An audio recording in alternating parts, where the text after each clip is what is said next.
It's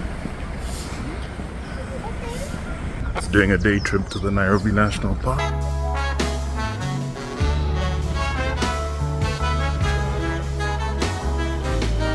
How lucky are we today to turn up on a sunny Friday morning?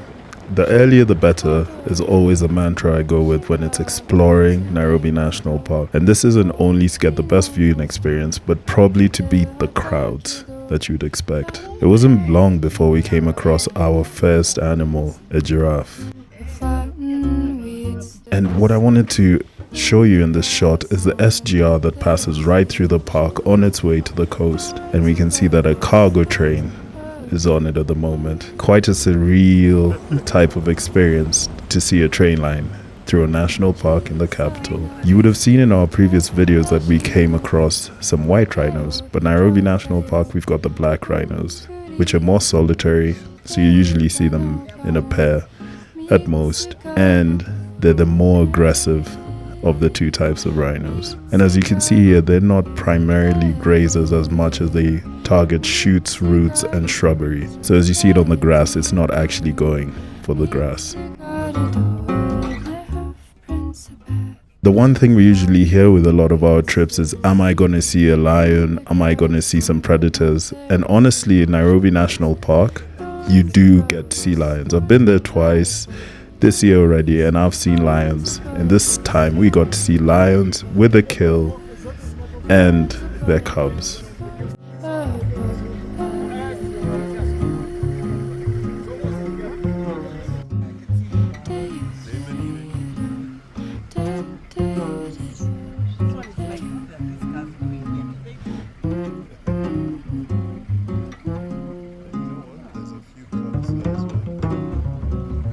From what we can tell, they were feasting on a downed giraffe, which is a massive kill. But in this instance, I do think it was a baby, a juvenile giraffe.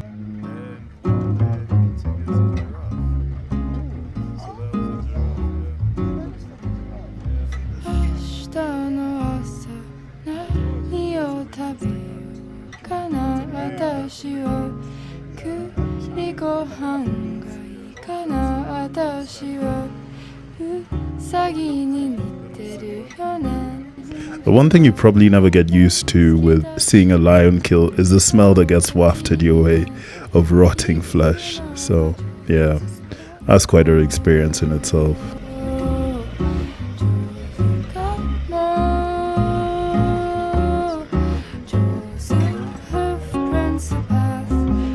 If you notice on one of the lions, there are a few scars, probably battle scars from a previous hunt or even this hunt in question.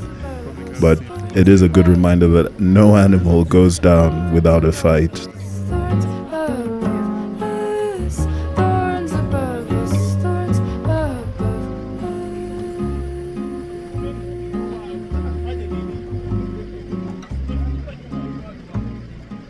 Once again, what we see here is pretty similar to most lion prides. You've got the two sisters who would sort of pass down the parenting skills and divide it between them two, which is always interesting to notice that the two females do work as a co-parenting group.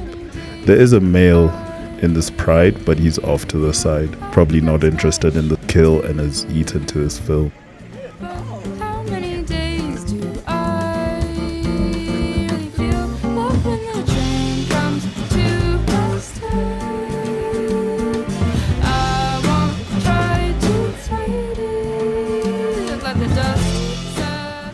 This part of safaris never gets old.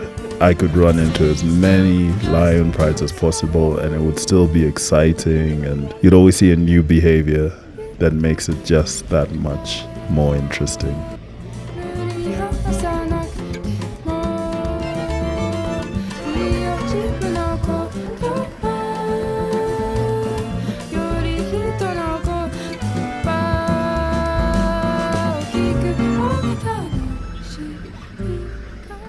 As you can notice, the rhinos here are actually avoiding the grass and going for the shrubbery, as black rhinos do. What's interesting about this group of rhinos here is that they didn't actually distance himself from the lions in the kill. We're actually just looking directly behind the kill of the lions, which is such an interesting thing to see. I love the shot with the SGR in the background.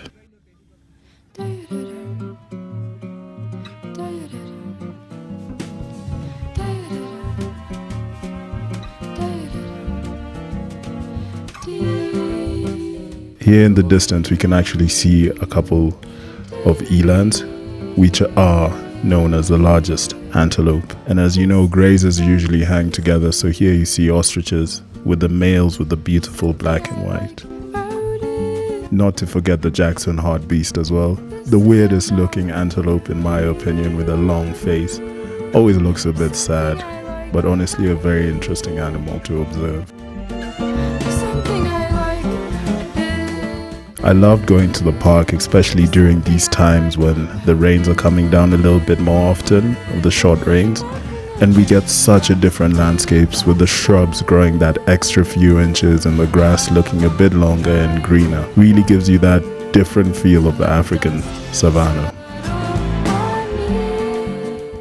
And as usual by the water, we find a couple of reptiles.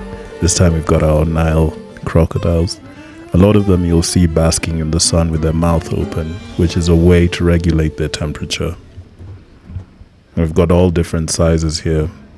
And quite an interesting thing is the hippos also in the water during the day to help regulate that temperature, as they don't have the ability to sweat like we do. Not to forget the Cape buffalo, which is known as one of, same time, quite volatile creatures. You don't want to be caught between a buffalo and where it needs to go.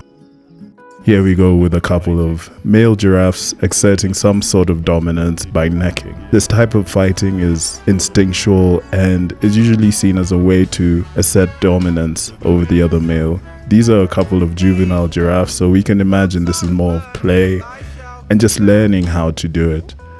As you can see how they spray their legs out to balance themselves before letting off a crazy launch of the neck. Some scientists do believe that this is also seen as dominance due to natural selection, because you'd imagine if you have a longer neck you can really wind it up and get a big hit, hence you being the dominant species or the dominant male and getting more opportunities to pass on to your offspring. It's such an interesting thing to witness, and as much as it doesn't look like it's a lot of force, a few of the hits did come across as pretty hard.